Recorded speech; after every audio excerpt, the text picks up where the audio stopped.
Une journée spirituelle ou la journée spirituelle, qu'est-ce que c'est? C'est le fait de trouver le moyen de se rapprocher d'Allah Ta'ala durant une journée entière. Dans la semaine, vous n'avez pas forcément le temps de prendre votre part de spiritualité dont on a déjà parlé dans d'autres vidéos. Vous estimez que vous êtes en retard dans beaucoup de choses, dans vos récitations du Coran, etc. Vous estimez que vous n'êtes pas assez concentré depuis plusieurs jours dans vos prières et ainsi de suite.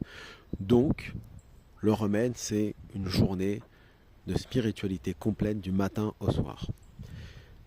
L'objectif, c'est de recharger en quelque sorte les batteries spirituelles et c'est de s'imposer une journée entière. Et l'objectif, bien évidemment, à l'issue de cette journée, c'est pas de repartir dans les mauvaises habitudes qu'on avait précédemment, avant cette journée. Non, c'est de se maintenir dessus jusqu'à la prochaine journée, un petit peu comme le mois de Ramadan, qui est une école spirituelle pour nous remettre sur les rails de la spiritualité jusqu'au Ramadan prochain, même s'il y a un an entre les deux à chaque fois, ce qui est un peu long. La journée spirituelle, elle, on peut la faire quand on veut.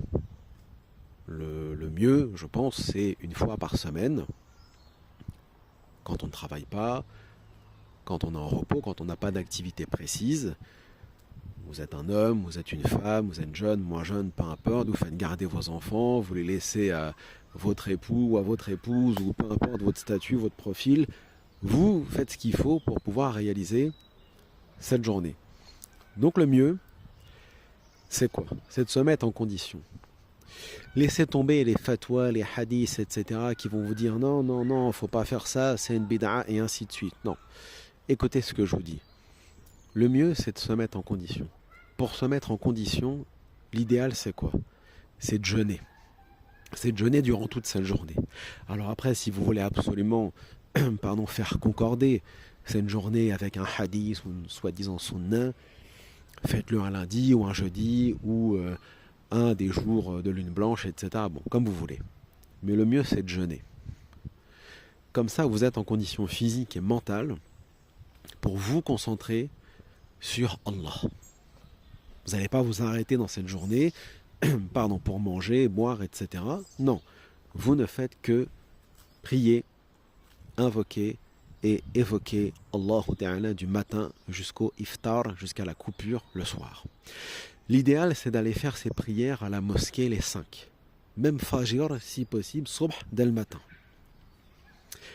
Les autres aussi, bien évidemment, même à l'Aïcha, même si c'est tard, même s'il pleut, même s'il vente, tant pis, c'est un effort spirituel, c'est un jihad al-nafs, il faut le faire.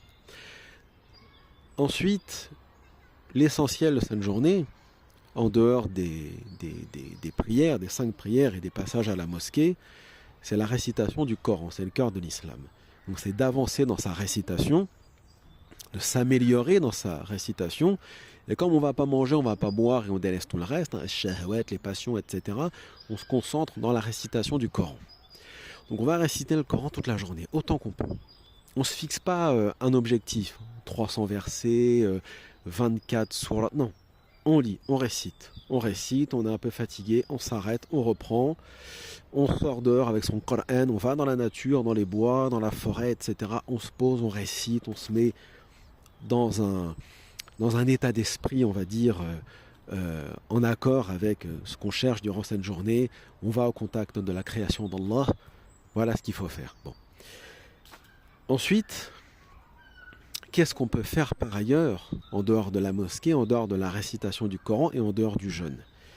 Eh bien, on peut bien évidemment, à la fin de chaque prière, faire ses invocations, réciter des formules des dhikr, des awrad, du wird, comme on dit au pluriel.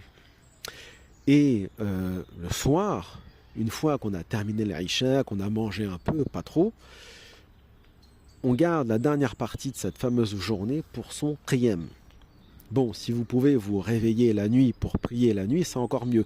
Mais à la limite, vous faites juste après l'Aïcha, c'est déjà très bien, c'est déjà ça de prix. Vous faites autant de raka'at que vous voulez pour ce qiyam. Vous faites votre qunut si vous le souhaitez, très bien. Et puis, pour bien clôturer sa journée, des invocations, des doigts les meilleures, ce sont celles qui sont dans le Coran. Il y en a beaucoup, il y en a plus de 50 environ.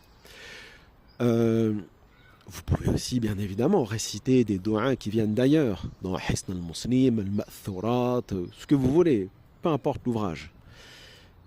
Mais l'essentiel, durant cette journée, c'est de rester focalisé, concentré sur Allah Ta'ala. Et donc de s'isoler de tout. De son téléphone, de l'internet, de la nourriture, de la boisson, des shahawat, etc. parce qu'on jeûne. Mais surtout du téléphone, de l'internet, des fréquentations de tout le monde. C'est pas une journée où on va à la rencontre des gens. C'est une journée où on va juste à la rencontre d'Allah Ta'ala, point final. Rabbaniya pur et dur. Voilà, c'est ça le but. Conformément au verset, wa'tasimu bihablillahi jami'an wa la tafarraqu, et cramponnez-vous tous au câble d'Allah Ta'ala et ne vous divisez pas.